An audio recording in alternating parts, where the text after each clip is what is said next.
Hi, let's try this again. Hi, everybody. Hi. Okay, so for the very long named session, thank you guys for coming. I did not expect to see only 3-4 empty chairs in this whole room, so I really appreciate it. We're going to talk about getting your content under control. Let me just ask you quickly, how many of you are career communicators? Excellent. Well, some people end up in communication, but they started in IT or web. Like, I was just trying to figure out where... Jacks of all trade, Jills of all trade, yes, of course. Okay. So what we're going to kind of talk about today is the shift in ideas. You may have already made this shift, maybe you haven't, maybe your employer hasn't. But we're going to kind of talk a little bit today about the shift between how you want to do things, how your agency wants to do things, and how it's best for the citizen to receive that information and what you're trying to get them to do. So we're going to talk about how the digital transformation is being led by citizens, not by corporations or government entities or anything of that nature.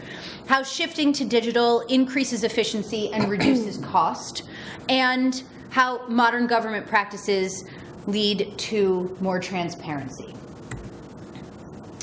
I'm Allison Hamilton. As I said, I'm a federal account executive at Granicus, the artist formerly known as GovDelivery. Most of my customers are still using the GovDelivery communications suite. Some of them are also using the legislative and management suite known as Granicus. You may know us from a variety of different ways. I hope to get to know you guys better. I am Hadiza Buge. I am currently the Deputy Chief of Digital Media for the Bureau of Alcohol, Tobacco, Firearms, and Explosives in Washington, D.C. as a part of the Department of Justice. Prior to that, I was with CDC and then DOD, and so I'm mainly federal. I was at CNN for a brief stint of time. And I'm basically a digital and broadcast communications expert. This is what I've been doing for my entire career, and I used to be responsible for getting your spokespeople on the news to talk to all of your different audiences, and now I'm responsible for helping you keep those drum beats going and not only relying on someone else to retell your story. Okay, so when you start to do a digital assessment, typically people first want to look at their content.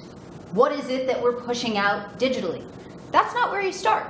You should actually start with looking at your staff and your people. Come on in. You should actually start by looking at your staff and your people and doing kind of a team assessment, a self-assessment, before you move on to anything else. So what I've done in my past lives and my current lives is that I take the requirements that we have to do as a division or as a team or as a branch, and I write those down, and those are the requirements that we have to output. And then I write a skills matrix, and I have my people lined up on my x-axis and all the things that we have to accomplish on our y, and then I match the people that go through that. And part of that is through interviews. I sit down with them and I ask them what they like to do, what they think they can do, and how they feel that they're going to contribute to the team. And then I match those two things together. So for each person that I've ever added to a team or a team that I've inherited, I have a docket of information in addition to their job description, because usually, as we know, we have a job description, we get hired for the position, and then they tell us to do things that completely are opposite or contrary to what that job description was. And so it's always nice to match the actual true skills to what the job description had defined. So how many of you have done that exact, maybe not in that way, but some version of a skills matrix for your teams? Has anyone? So a few of you have, and it sounds like it looks like the majority of you have not. This is not uncommon, and it's frankly not uncommon in the private sector. I was hired to do something and told I was going to be doing something, and then I ended up doing different things as well. So it's really important to understand if you're starting from a deficit or par, or maybe even something better. It'll help you figure out how to do things in this assessment. Then you have to look at the process, and the process is what happens. It's the work before the work goes out. It's not just content creation. How is it being approved? How many layers does it have to go through? How long does that take? Do your attorneys like you? Do they need to see these things? How does it all kind of work? And law enforcement was obviously very different from public health. And so I went from get the information out because we want behavior change to don't say anything and hopefully it'll go away.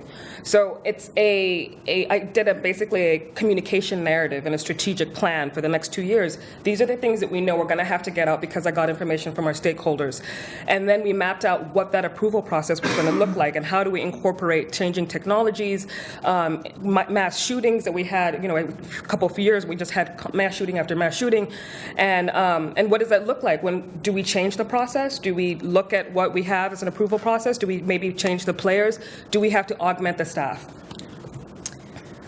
So not everybody is dealing with as much life and death as ATF is, and as much safety and emergency response and things of that nature. But you still have to ask yourself, how is the citizen experience? What does it look like? What kinds of things are the people on our front lines hearing over and over and over again? And are they directing people in the right way? Could we minimize the number of steps? We are all now, you'll probably hear me say this a couple of times, we're all now curators of our own digital environment. And we are the happiest as customers when we have to do the least amount of steps. This is the same whether it's part of your employee process to get work out the door. That's why we like shopping more than we like working, right? Because shopping is less steps. Working is a lot of red tape and a lot of different things that might be able to be streamlined. And don't forget that your internal audience and your internal players are part of that process. Because not only are you all have your same end objective to meet the customers, but you have to go through the layers of people within your agency that either don't want to communicate, don't want to approve, don't understand what you're doing, what is this computer thing, what's Twitter, or someone asked me for a face page. You have to get all the face page. I thought she was joking when she told me that. She was not. Yeah. So. No. That is a part of it's a very integral part of your process. So map that in, how much time it's going to take, not only to convince the person that this is a good plan, but to get it approved after that. And then there's the technology, right? So I mean this in the most respectful way possible, and I've said this to all of my customers. Government's favorite phrase is, this is how we've always done it. So sometimes when you get to the technology portion of a digital assessment, you really need to look and see, what tools do you have? Are those tools the best tools to use? Do those tools provide you data, or do they just shoot something out the door and check a box? And is that okay anymore? You're not really sure. So there's a lot of questions that you need to ask.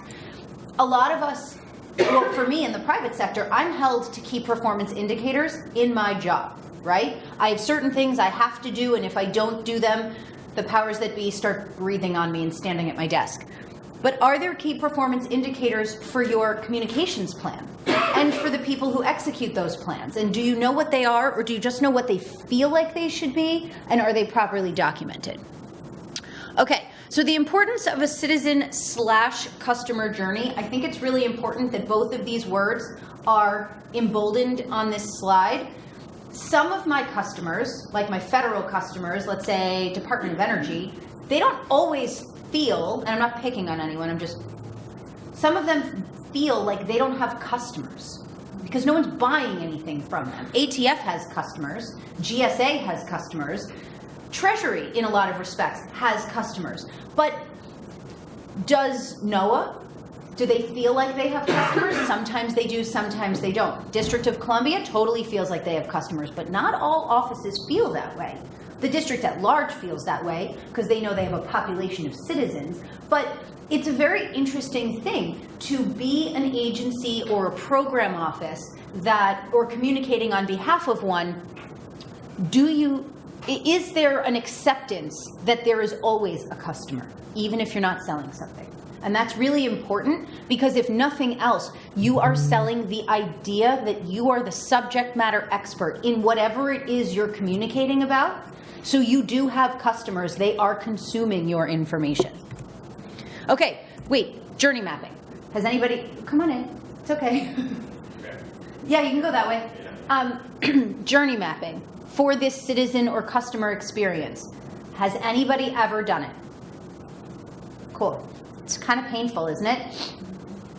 There's a lot of, it's kind of like seating at a wedding. There's a lot of moving around and changing of things and accepting whether or not this is going to work, and is it really this way, or do we wish it was this way, right? That's kind of what the process is like. You know you have interacted with groups and organizations that have done customer journey mapping when you like the process or don't hate the process that you have to go through to communicate with them. So Southwest Airlines, you all just thought, ding, because I said Southwest Airlines, and they have conditioned you to think about that sound whenever you hear their name. They hit you with awareness messages. Here's who we are. Here's what you can expect from us if and when you ever need to fly. Then once you book a ticket, here's how to communicate with us. We want you to download our app. We're going to send you emails. Do you want text messages, right? They have figured out that once you become a customer for a particular flight, you become a mobile-first customer.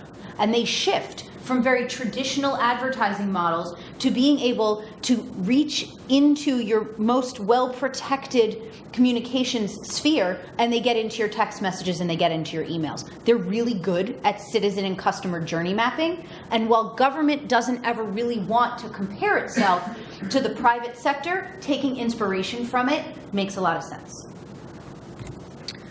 So what does it look like? How do you do that? The 4 biggest objectives are you have to attract, now think about Southwest when I say this, but you have to attract the people. What's the need? Why are they going to reach out to you? The Department of Motor Vehicles, they're going to reach out because if I don't have a license and I get pulled over, I'm going to the clink. So I need a license.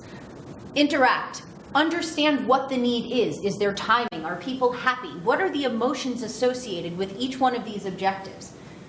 Then you get them to engage with you in a certain way. What are the actions, like Hadiza was saying, what are the behavior changes? What are the actions that you want people to take? And then convert them. Make sure that they finish. I'm sure you guys have seen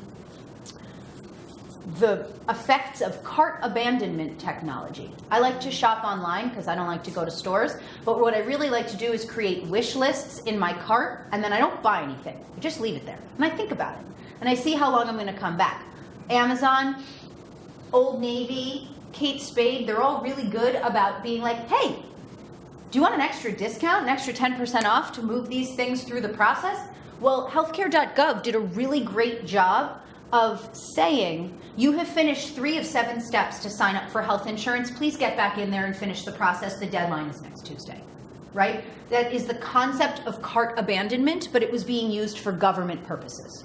And it's important to remember that you don't have to have just one of these journeys for your audience. Yes. We'll work for organizations that have many different roles and many different purposes. And for ATF, for example, we're both law enforcement and a regulatory agency. So we have maps for each portion of the audience that we have to reach.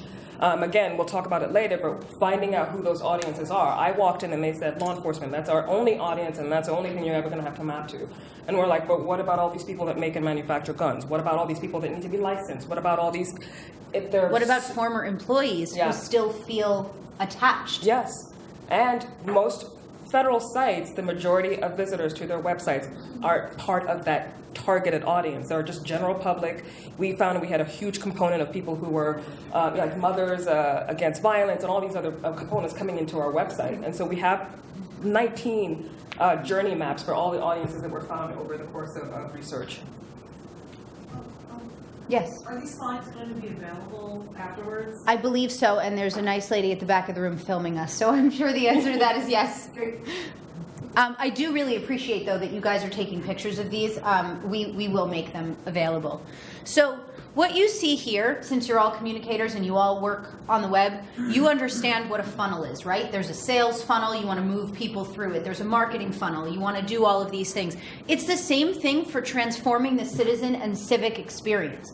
People, 70% of people have completed their opinion of you before, reached an opinion of you, before you're even aware that they're trying to communicate with you.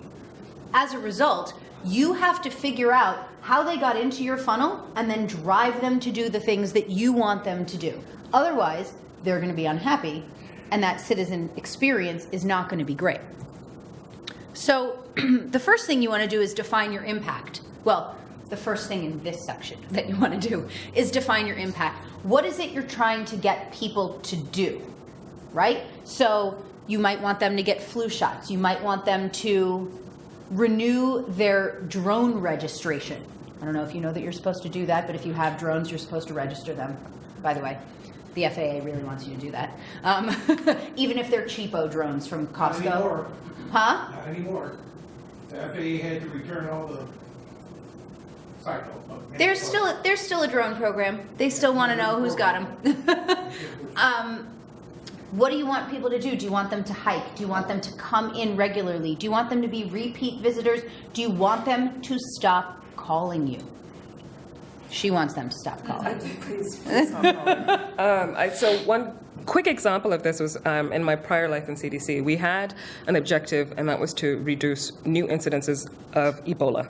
So we all went to West Africa, and we all had this vision of we're going to do this, and we're going to get numbers down, and we're not going to touch anyone, and we're all going to be fine. We're going to come back to America, no Ebola. So we ended up coming up with the messages, wash your hands, because that's how it spread Ebola. Wash, wash, wash, wash. We had, and I'm sure you've seen them, all the flyers that CDC put out. Wash your hands, do this, take your temperature all the time, blah, blah, blah. And we put that message out in French and in English. And then we found out that actually wasn't as effective as we thought. But we reduced cholera, we just didn't necessarily reduce Ebola. But the behavioral behind that was we had to go into 3 different countries, and Sierra Leone, Liberia, and in Guinea, where I was based, and not only translate from English to French, but understand the cultural nuances behind that.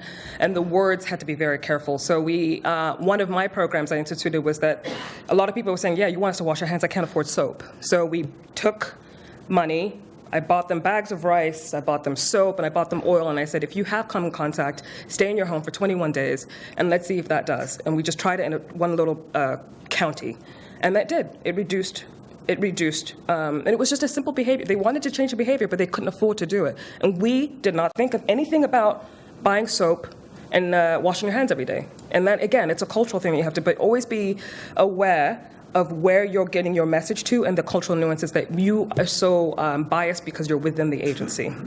Right. It's also important to think about, from that perspective, how not just translating, because sometimes, I don't know how many of you in the room are also publishing content in Spanish, for example, probably more likely than French, but not necessarily translating that information, but recrafting it in a way that makes sense for cultural nuances. So it could be words, it could be the order of your bullet points, simply based on what it is you're trying to achieve. And be prepared that it'll be an iterative process. If you could fail, expect failure and be okay with it, because And A/B testing is important, right? First, we start with this. We think it's going to do this. Our gut tells us, all right, well, now let's put this against this and see which one does better and move forward and pivot in that way. So then you have to define your strategy. Who is your target audience? Who's your secondary audience? Who's your tertiary audience? What is it you want them to do? So if you're thinking about this from a medical perspective, because we all touch the medical profession in some way, most of us in this room as patients, I would imagine, or caregivers or advocates in whatever way, there's all of these different audiences. I've just rattled off a couple of them. And each one of them has a different message than the one to the actual exposed person or patient or whomever that may be. Okay, so you're looking at the right team. Do you have the people to do what needs to be done?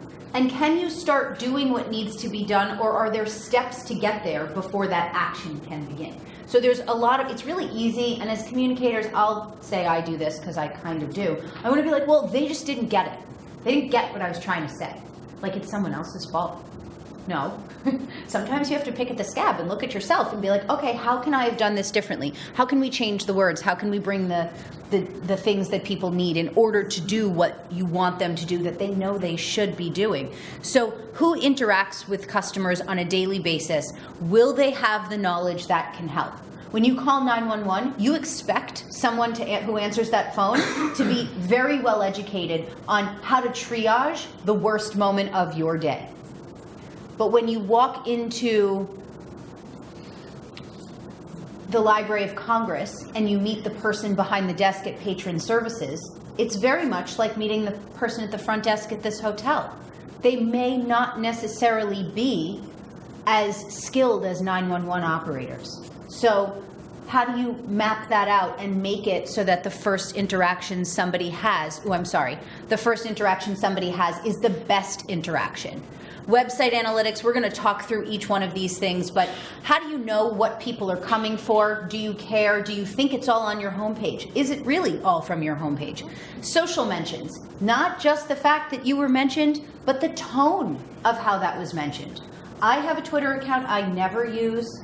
One time I sent a tweet to Party City because I was mad at them, and they actually responded in 30 minutes. I was kind of impressed. Their answer was a little lame, but they were quick about it and succinct, and it had clearly been approved language, that they were trying to drive me back to do something. So the shopper in me was still annoyed. The communicator in me was actually fairly pleased. And then focus groups. So sometimes it's not just the universe that you're looking at. Sometimes you need a petri dish to be able to balance those two things out, and a lot of times that's what focus groups can do. And for many of us in government, we understand that the people who have the power aren't necessarily the most knowledgeable. And so these things I use as data points to collect to convince them to make decisions that I know will benefit the program. So getting the right team. If we have a fail, I'm marking it down. It may look bad on me, but I know I can use that data and take it to them and say, we need the right team. Website analytics, maybe, we don't have to have a hero image, or maybe we don't have to advertise everything law enforcement first. Maybe people are looking for other types of information. Social mentions. ATF we have some issues. Well, they have a lot of things they want to say. They have a no comment mentality, and the citizens have a very long memory.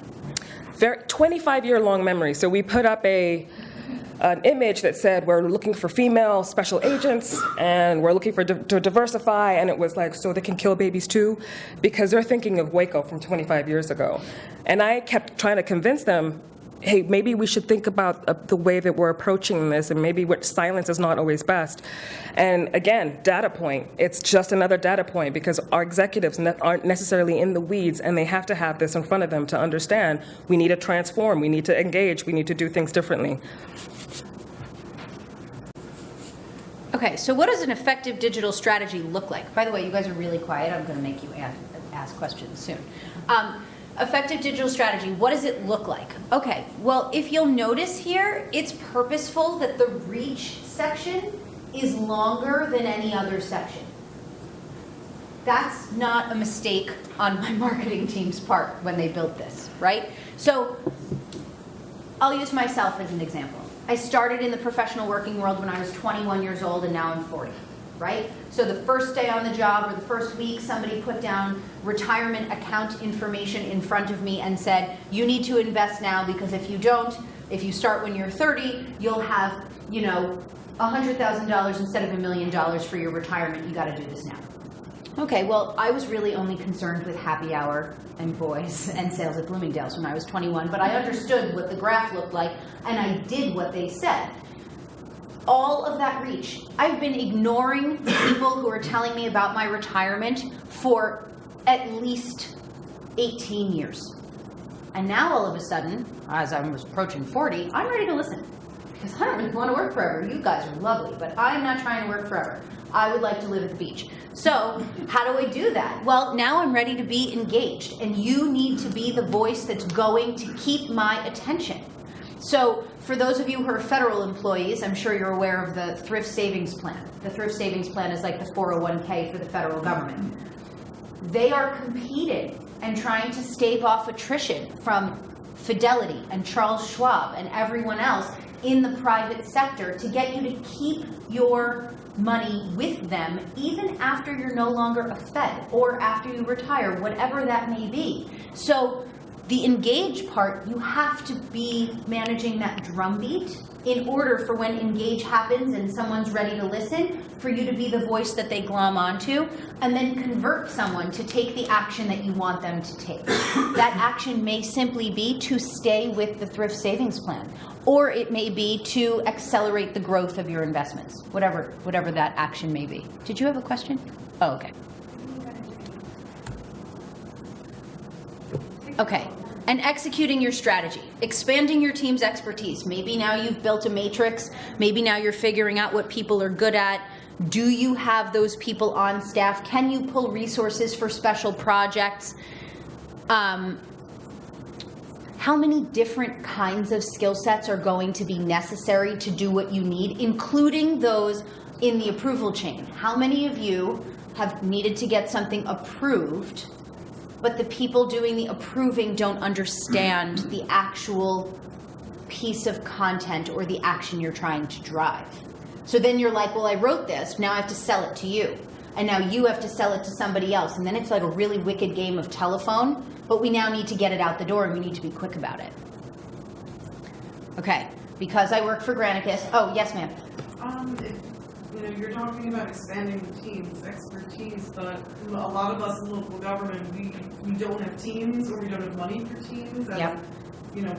We come here and we train, but there's only so much we can really do. So Yep. if you have suggestions. Yeah, that's a really good point. So I'll use my company as an example. I can't speak for every digital communications platform out there, but we give webinars on a monthly basis that help to increase your knowledge on best practices, trends, how-tos, whatever it may be. We're not necessarily showing you, we do have trainings for like, click here to do this and that kind of thing, but it's really more big picture so that you can hear what other agencies are doing and then try to use that inspiration and apply it to what you do, always being able to access our staff or our knowledge base for like the nitty-gritty of how to make that final tweak and have it be germane to what you're doing. I can give you an example of what I had to do. So they, like you, they said you can't have a bigger team than what I inherited. And unfortunately, I inherited a former electrician, someone who I'm still trying to figure out her purpose in life, and then someone else, and they were like, go do it. I had to write a cost narrative which said, if I don't have the team that I need, this is what it's going to cost the agency. So if we fail here, or so let's just say I get a GS11 at whatever, $80,000. That's a one-time year cost when we have all this return on investment. If we don't have this person, it could cost the agency upwards of $2 million because we're going to constantly be fixing this issue that is not being addressed by the staffer. That worked in my case. It may not work, but it's not going to harm you to try. Yeah. And it's also really great in like the CYA documentation version of things. You can point back to the fact that you began ringing the bell about this issue on this day, and here are all of the ways that you might be getting pointed at for falling short. But meanwhile, you've been asking for help all along. And that skills matrix I addressed in the beginning will show your stakeholders, these are where the gaps are, and those have to be addressed. And unless they don't have, and if they have no suggestions, then just make them aware these are the cost of not having these areas addressed. And because I work for Granicus, the fact of the matter is, if you did have the money but you didn't have the staff, or you had the staff but you didn't have the time to prioritize the project, we have people who come in and work on a project basis as an extension of your staff. So we're doing this right now in the District of Columbia. There are high volume utilizers of the 911 system. They are low acuity patients who do not know, generations of them, who do not know how to properly assess urgency versus emergency. And they just simply call 911 because they know the name of every first responder in the firehouse around the corner from their house. And that is how they enter the healthcare system. It's really challenging and it's very expensive for the District of Columbia. So they actually changed their 911 policy, and they're trying to drive behavior change among these low acuity citizens to reduce cost over time. This is not a Band-Aid mechanism like many other cities with this same problem have put in place. This one is an operational change, and it takes a long time because you have to teach people how to do the right thing. My team was brought in because DC Fire and EMS does not have the breadth and depth of communications experience to be able to reset citizen expectation and drive behavior change over a 6, 12, and 18-month period. So my team is doing that work. It's really important to the city. The whole goal is to be able to save the city money, but sometimes you have to spend a little money to save a little money. It's not only to make money, and that's kind of one of the ways that these people said, I'm never going to get this staff, but this is really important. And so sometimes you can look at the contracts you have and find some folks who can support you. Update your process to be citizen-centered. I mean, I feel like you're more of the expert on process than I am. Well, for the feds. Or more experienced in it. Yeah, more experienced, not by choice. So again, the cost narrative that I just talked about, the idea of changing them, and for a lot of us in federal government, it's not only doing this, but we have to initiate a culture change and a behavior change within our own agencies. So it could be a 2-3-step process. But I mean, with the idea that we all are working for the end user or the customer or the client or in our case, citizens. So be cognizant that the majority of our reach portion may just be internal culture change and behavior change before we see any results on any of the other factors.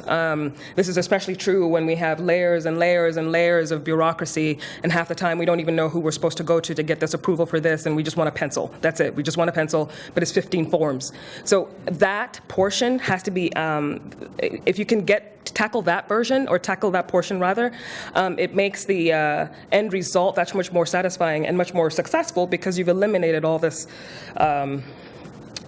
what's a nice word to say that? Difficulty. Yeah. That's yeah. And the tools that are whoops. Okay, hang on. That was not in the place that I thought it was going to be. I'm going to move forward. Forgive me. Oh, yes it is. Sorry, I lied. Okay. And the tools that are going to have the greatest impact. What tools are you using? Now, again, I said this earlier. I mean this with the utmost respect. Sometimes this is how we've always done it, right? So look at the systems you have. I am sure that some of you don't have to raise your hand, have information in Excel files or Word documents that only you have. And when you go on vacation, because you are entitled to do so, other people are like, ugh, I have to wait for Charlie to come back because I don't have access to that.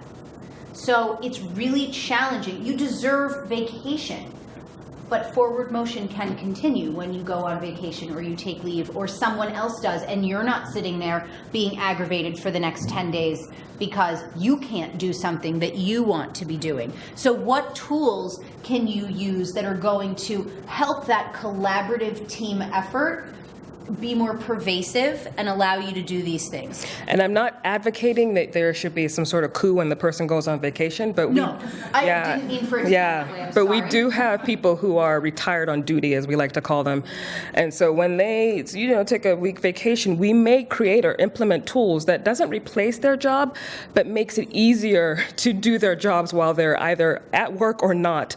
So there are a lot of free things out there. So just. Prime example. Creative. I am. Yeah. I am. And not to be messed with, if you guys haven't figured that part out. Okay. So if this is a citizen-centric approach, use me. I'm the one in the room that doesn't work for government, right? I'm your John Q. citizen. So what is it like to reach me when I am an expert curator of my own digital environment? I have put up parameters so that the 5,000 messages I'm going to be bombarded with in a given day, I am an expert filterer. How are you going to reach me? What do I do with my time? Okay, well, this isn't unique to me. However, and this is from 2016, but just to show you, when you think of the inverted pyramid of communications, the top casts the widest net. It's not this. The top casts the widest net. It's one-way communication. It's news, it's advertising, it's things we want people to know and we don't want to hear back from them. Halfway down that inverted pyramid is social media. People start to interact with brands of any kind, government agencies, whatever. And at the end, at the bottom of that funnel, is email and text message. You may say to me after this, wow, Allison, I need to speak with you. Here's my business card. You're not going to say, here's my Twitter handle, tweet at me. And if you do, that's weird, and I will not do it. However, if you turn that funnel upside down, now look at my behavior, right? That's a communicator's funnel. Now look at my behavior. The first thing I'm going to do in the morning is I'm going to check my text messages because I want to know what's easiest to respond to and or most urgent, right? That's what I'm going to look at first. Then I'm going to look at my emails. Then I'm going to look at social networks, see how I'm moving up that funnel that the communications people use. Well, then I'm going to check the weather and voicemail because no one likes voicemail. And then I'm going to look at news, and I'm going to go online and do other things. So you need to, most people think they're competing with the bottom half. You're really competing with the top half, because that's what I give most of my attention to. And so figuring out how much of your messaging should be email, because it can't only be web, right? Web is like the launch pad. So how much of it should be email? How much of it really should be text message? Some of it should. There's an urgency. At Treasury, it's probably hard. If the IRS is going to text me, I am going to be moving when they say move. However, short of that, anything else coming out of Treasury is probably not really appropriate for text message. But if the Department of Motor Vehicles wants to tell me that my license is up for renewal in 30 days, text message appropriate, super helpful. And instead of making me stand in that line, you could drive me online and get me to take that action in a way that does not cost you as much money as the government, right? Now, don't forget, I do this 47 times a day. And you have to, I reset my boundaries and start at the beginning of my process at least 47, I said 47 times a day, according to this survey from Deloitte in 2016. Hadiza goes, I think it's 74. So since 2016, it probably is 74, right? And so we need to figure out how to do this. Now, there are people in government who shall remain nameless who think that all attention comes from Twitter. It does not all come from Twitter. Twitter is not an emergency notification system, no matter how much it feels like it could be, unless you're Hadiza, and occasionally it is. Shelter in place, danger, take cover. Unless you're her, or FEMA, generally, it is not. So how are you going to get me to do what you want me to do? The strategy needs to have the tools to execute whatever it is you want that citizen to do. So for some of you, what are the kind of services you offer? We've been talking at you a lot, and you've all been taking notes and been super diligent, but like, what are some of the services that you offer that you wish people didn't walk in the door for as often? I'll call you by name if I know your name. Jerry. Permitting? Okay, awesome. So I worked with the DC's Office of the Department of Consumer and Regulatory Affairs. In the district, that's where you go for every permit and license you could possibly need, except for a liquor license. That's in a different office. But generally, they all come from there. They had a really big problem. Building permit holders and final inspection recipients hated working with them. They were awful. If you're trying to build a patio or you're trying to build a 15-story building, you had to present to the same 6 people, whoever answered you, like at the DMV, to be able to have your plans looked at. Well, these people were not the most experienced. They're not master engineers. They are reviewers of documents and box checkers. I'm not diminishing any of them, but they're not master engineers. So the point was they had a really difficult problem. And so they started to solicit feedback through some of my technology to learn how they were doing with building permit holders and final inspection recipients. They couldn't deal with every licensee and every permit holder, but they started with the people who, frankly, paid them the most money. And they started there, and now it's starting to move throughout the rest of the agency. They want people to know when they can go online for things, when they need to come in, how to process payments, how much time there is between one item and the next, so that people don't get assessed penalties. The city likes penalties, it makes them money, but it really hampers the citizen experience, so there is a line there, right? So a couple of examples on this one. I'll talk about the ATF's issue, but I'll talk about also, is anyone here from New York? No? Okay, so New York is going to be rolling out, hopefully soon, I think it's still in beta, where they get, you get alerts for the trains, because as we know, sometimes it takes, 2 to 3 trains to get to where you're going. And so now they have this tool, again, that makes it's a very small change, but the impact will be, profound, that I can leave my house in Brooklyn and know for the next hour and a half when my trains are coming. So when I leave the house, I'm not leaving and I'm like, oh my, when's this train coming? It's 40 degrees outside. and sorry for those of you who live in colder places, but yeah, so that, to me, that small change has a profound, as a citizen, a profound impact on my life. Now, conversely, we work in an agency that licenses and permits manufacturers and owners of firearms, and we have been congressionally mandated that we cannot keep a database. So we have literally pods and storage You know those bins. pod things you put in front of your house, like when you're moving? We have Those things. hundreds in West Virginia that have paper applications. And we have done the research. We know that there's a tool that will cost a fraction of will be a fraction of what we pay now, that will allow people to do this digitally and say, I can get my alert that says it's time to renew, I can pay, and it goes to the bank, and then I get my license in the mail or whatever, bam. Right now, we have 4 people who open up all the applications, file it, send it 4. over back to Atlanta, where the money goes, and then they have to tie it to this form, and then it goes and sits in a pod in West Virginia. Think of all the printing and the mailing and the ink and the stamps and the look on your face is priceless. By the way. But yes, right. So the technology could fix that, but convincing Congress to allow that to happen, in her case, is very challenging. But you don't all have that additional layer, I guess we would call it, but the challenges are there, and sometimes the conversations are hard, and it feels like, why should I spend more money? Well, because this money is only it's gonna cover this much, where right now you're spending exponential dollars for only this much, right? Okay. How many of you are using Google Analytics or some version thereof? Awesome. Are you also the people where everyone else who sometimes wants to know something has to contact you and ask you about their Google Analytics? That's fine.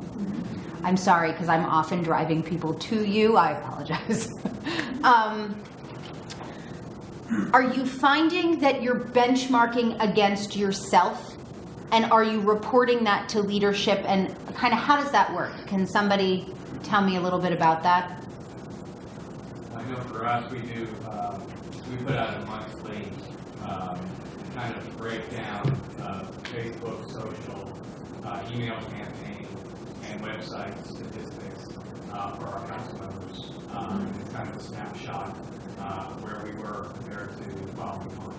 We put that out on a monthly basis. And then are you using UTM parameters and things of that nature to show them how people are coming into all of those different channels? Or is it just like increase in followers? Well, it's increase in followers. It's what's most interesting.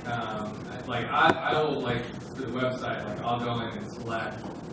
Like our top websites stats are usually the same every month. So like building department is going to be at the top. I can put building department or recreation as the number 1 each month. So I usually pick something that's new to the top 10 or new to the top 15. To spotlight. To spotlight.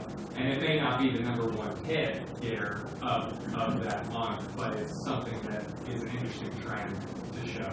And then are you, as the web person, working with whoever that newcomer on the top 10 list is to help them go institute more best practices, or are you driving them to any resources? I'm kind of the yes and no. It depends on the situation. I mean, I have 24 content managers that are that put content on the website, and I'm the webmaster.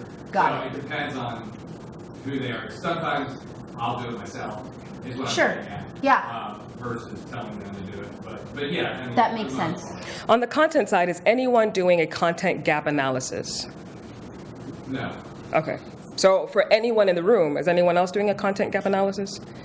Yeah, we do it in order to protect traffic service under Treasury, and we do it we leverage IRS statistics to see what people are searching for, and our primary external website is directed for getting help and filling in the gaps of what the IRS website doesn't offer or where the confusion lies. So we actually try to plain language the stuff that's on their site on our site. I actually, when I was explaining what my prior life was in helping people get their spokespeople, I actually have worked with Nina Olson quite a few times on all of her satellite media tours for the Taxpayer Advocate Service, so nice to meet you. But yeah, so what we're trying to get at is that the websites and web analytics are great, but if there's no plan to have action to those web analytics, then finding out that your top 100 hits on these certain pages could be a false indicator that that's the most popular. It could be that's the most familiar, and people are going there to find out where to go to some other point. So it's always good to have an accompanying competent gap analysis, so you're finding out truly, are people going to this page because that's the information they want, or are they going there because they're familiar with that and they're hoping it leads them to where they actually need to go? We most recently, too, and obviously there's this new tax report that's coming down that's going to affect pretty much everybody in the United States, right? And the IRS wasn't moving very quickly on getting the information out to taxpayers and not being very proactive.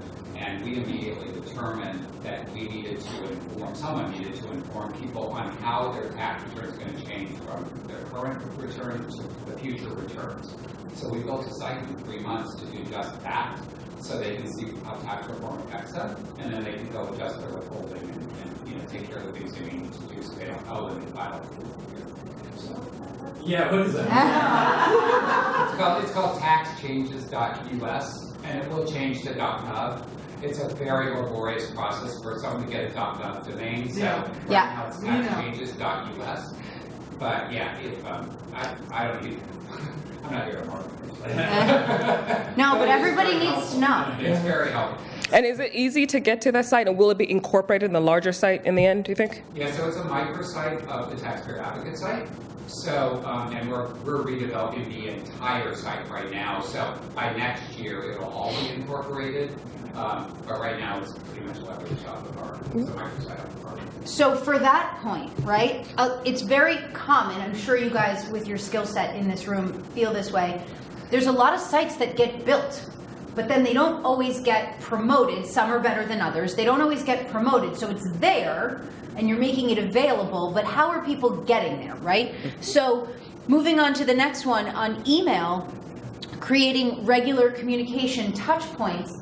For any of you, this is really in the weeds, but for any of you who have a GovDelivery account, the difference for that gap analysis that Hadiza was mentioning, you can go right into your account performance report and you can see the topics that have the most subscribers and the top or the newest subscribers, additions to it, and the topics with the most bulletins sent. This is really important because what are people raising their hand and asking for, and what are you pushing out? If there is no correlation between these two things at all, there's a problem. Now, we don't want citizens to dictate every piece of communication that comes out of the agency, but we definitely want to try to give you information when we don't always have access to your website to help you figure out where those gaps may be. A/B testing. We all think we have a gut and we know what works, and we're usually right. But if we have data to back up that gut and make some changes and pivot faster than before something starts to go sideways, that's really important. And the platforms that you're choosing. Now, yes, I work for Granicus and that's what I do for a living.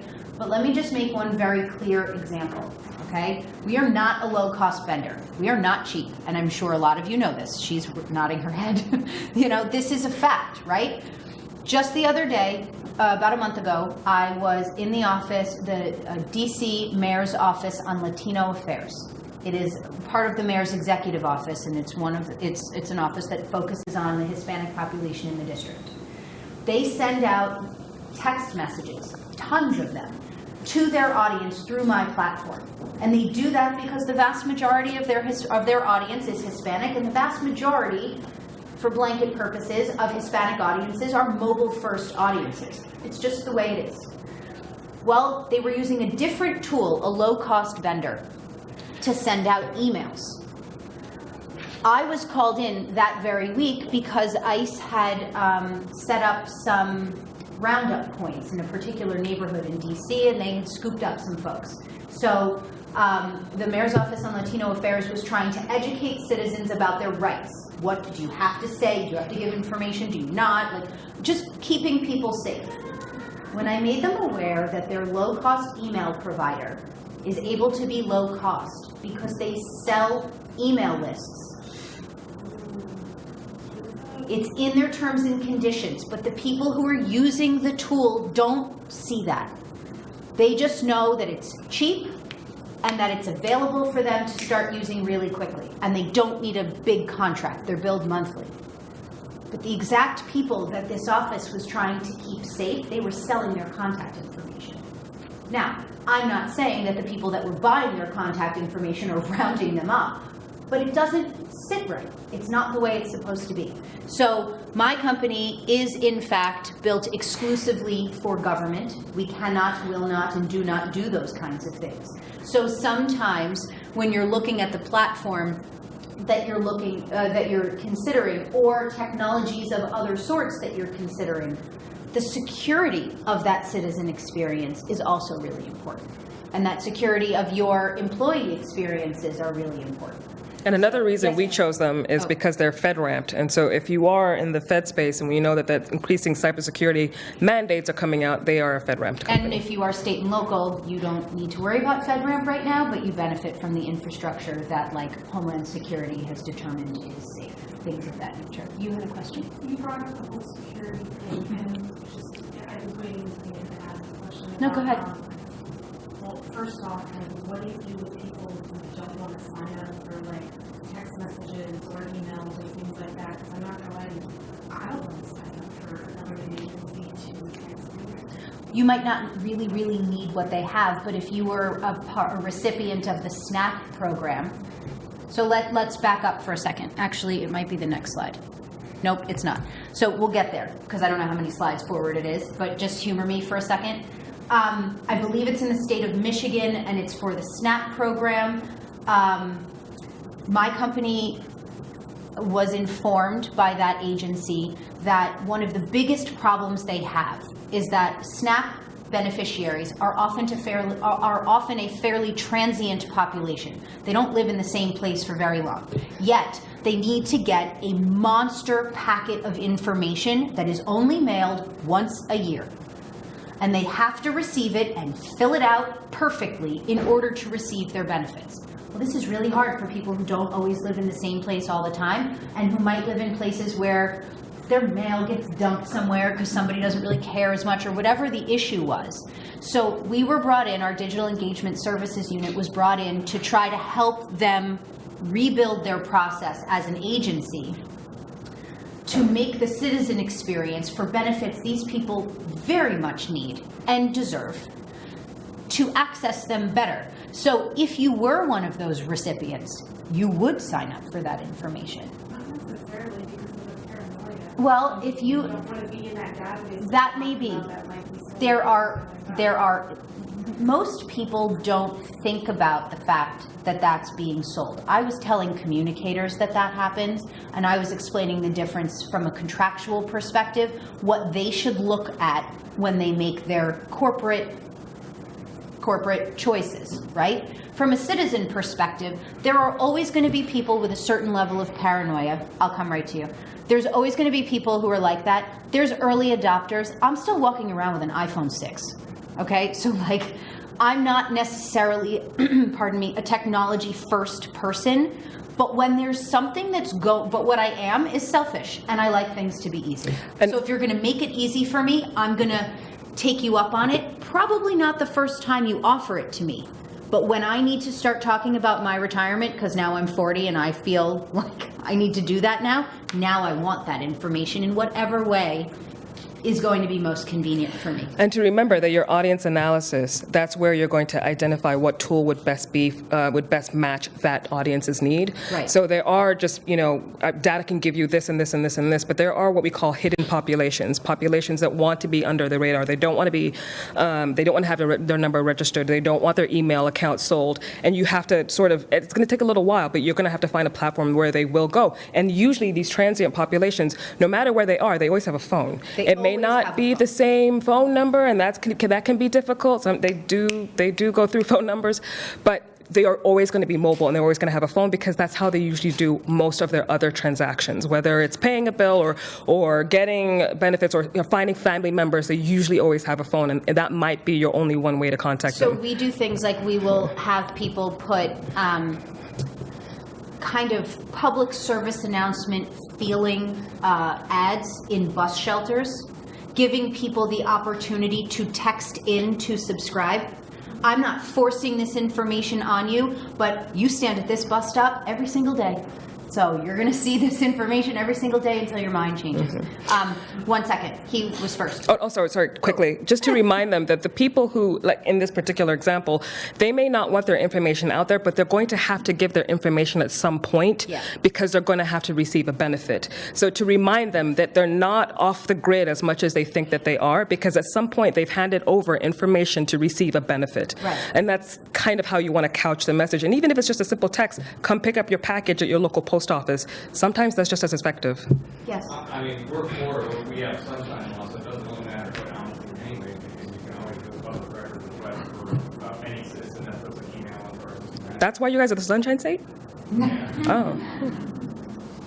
So, Fair. I mean, you know, we've had, you know, now, we always put a disclaimer, we put a disclaimer on any form that anyone fills out, that any email that you fill in is a public record request. It can be submitted to, or can be submitted for a public record request. And we have had public record requests for emails in our system. We do also notify those that ask for that it is against the law to email anyone, you know, without their prior consent. Now, whether they do that, follow those directives or not, you know. And these are really important markers to have on each of your forms and boxes to check and things to do, but the vast majority, the vast majority of your interactions with citizens are not going to be this in the weeds. They're just not. Yes. Along that line, I love this about opting in. One of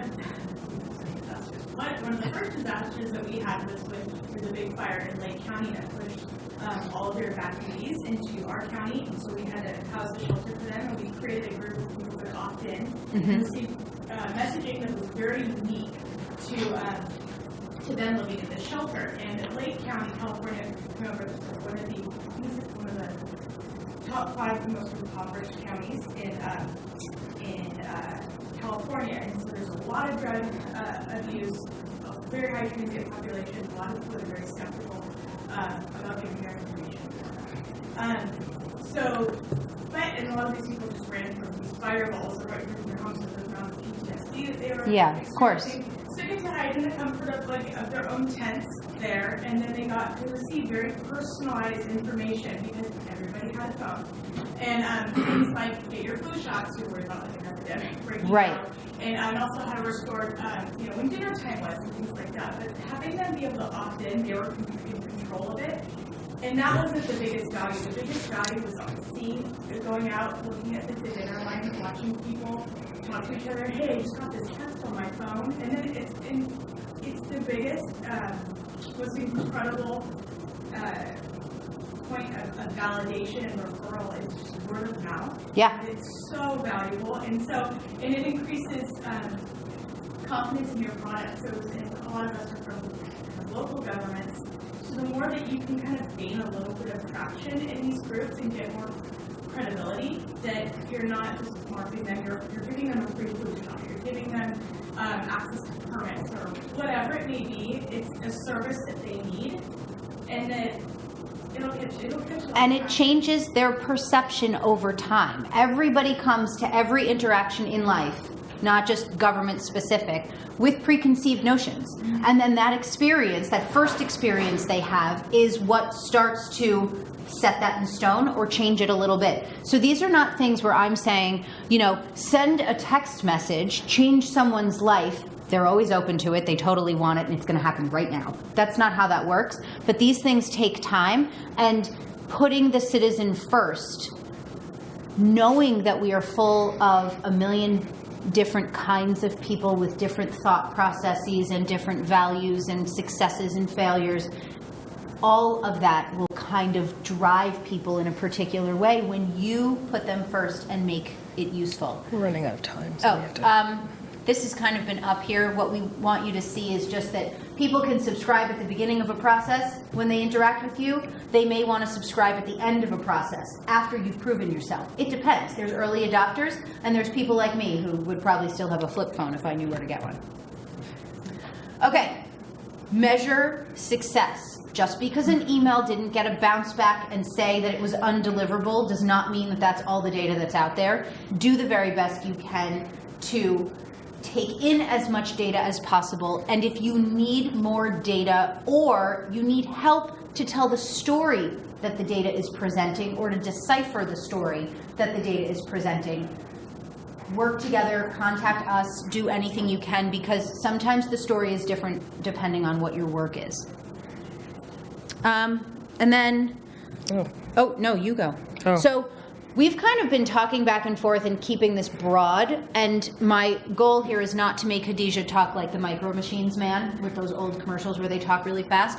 But the reason we're up here together is not only because we really like each other and we've spoken together before, but because she's chosen to use best practices that have really changed her citizen experience, and we kind of wanted to highlight them for you.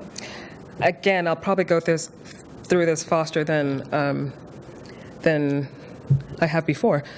ATF, as we hopefully most people know what we do, or hopefully they don't. ATF is the nation's agency for fighting violent crime, the worst of the worst. We are not as focused as much on alcohol and tobacco. What we do is diversion. So if people are crossing states illegally without paying taxes, that's when we step in. But we do mainly focus on firearms, explosives, and arson.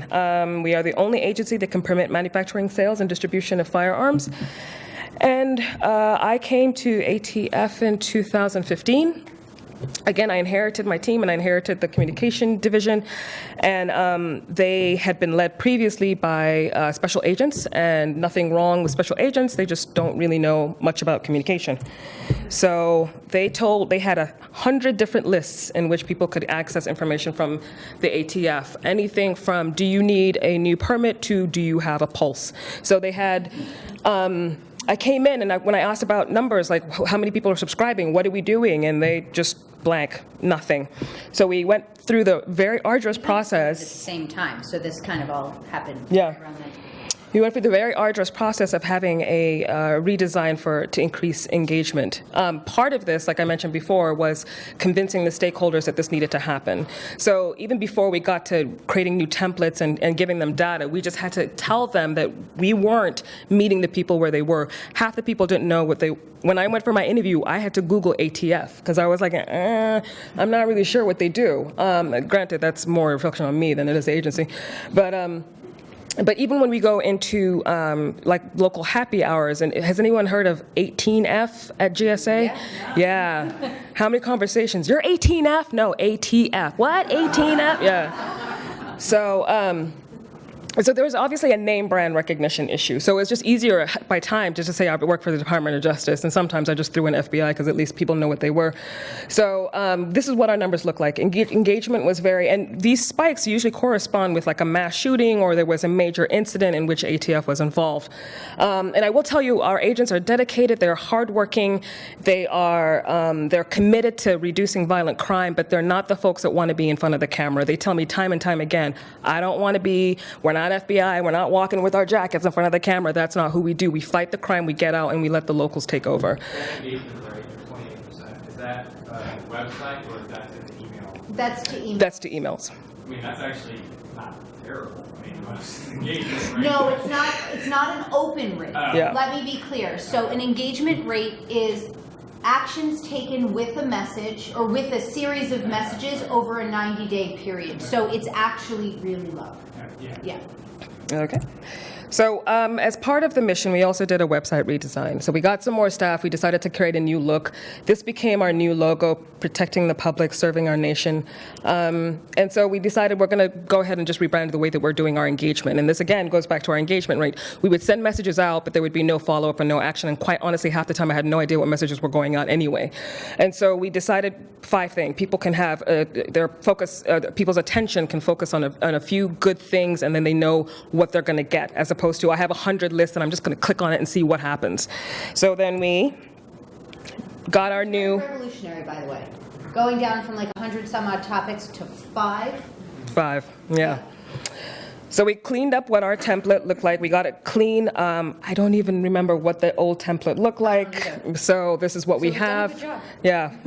So this is what we have. And again, the bureaucracy, this image, the first image that has the empty bottle and the cigarettes, there was a whole 2-day discussion because previously I had put a thing of whiskey and a cigar, and it was like, well, no, I don't like whiskey, so we shouldn't have whiskey. Well, why is the cigar lit? I don't like cigar. And it was so, yeah, 2 days just for discuss that. And then it was, well, I only have a P44 type gun, and so I had to change the gun out. So again, it's government, so it took longer than it should have. And actually, to this day, people get upset about the dynamite that has the lit fuse. Our explosive guys are just like, TNT is different from blah, blah, blah, blah, blah. And so, yeah, can't please all the people all the time. Yeah. Aren't you supposed to prevent people from using that sort of stuff rather than showing them how to use it? Actually, if you show them to light a fuse with it, it probably doesn't work. So that's a good job. Thank you, Jerry. So we have, so these are the 5 that we came up with. FAI, in-depth, pubs, web updates, and direct. People knew it, and these descriptions are actually on the subscription page, so they knew that what they were getting when they signed up for it. Now again, prior to even launching this, I had to make sure that we would have stuff that went out when we had these. So that meant working with the content owners and working with the content managers and convincing them using my cost narrative that if we didn't have information that went out with these lists, then we were going to have a bigger problem. So we have people now, we were able to hire 2 writer editors that help to write for web and to write for mobile first.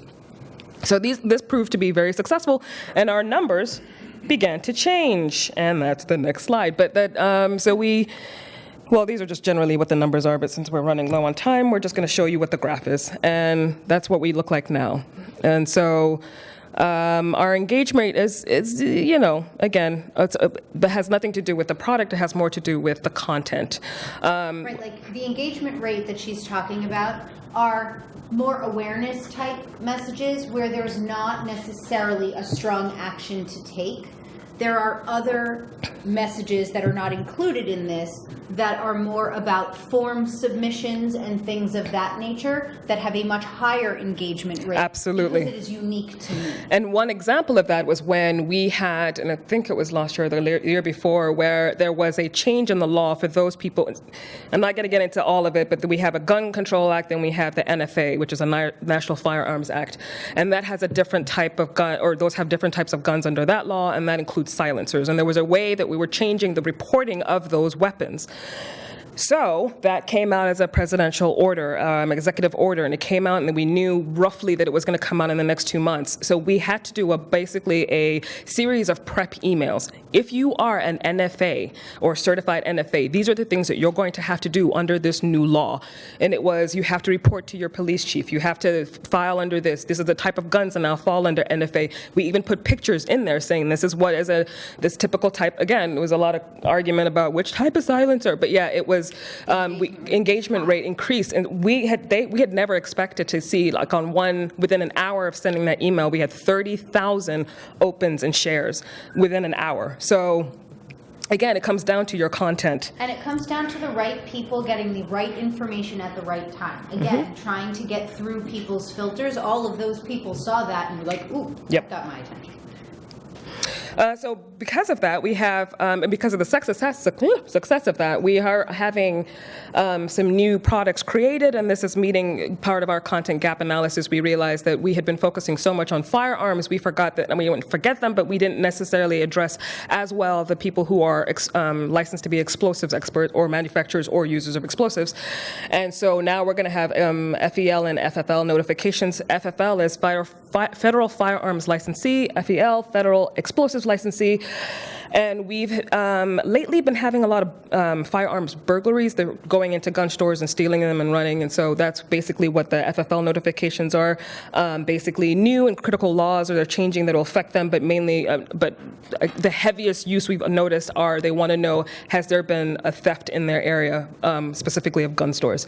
FEL to a lesser extent when it comes to theft, but it does give them notifications when it comes to, especially around 4th of July, there are laws around the transportation of explosives that are mind-boggling, and so we give them information on just remembering that if it's raining and you're 5 feet from the divider, and it gets that deep. Like if you are 5 feet from a ground that has clay and this, you can't take your truck through there.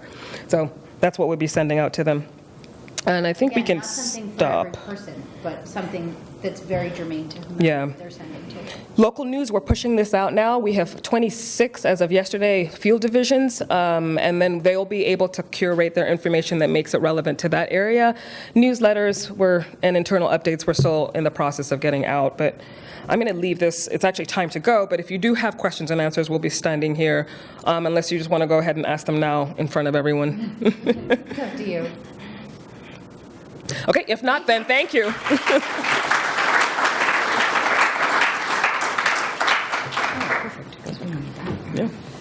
Good job.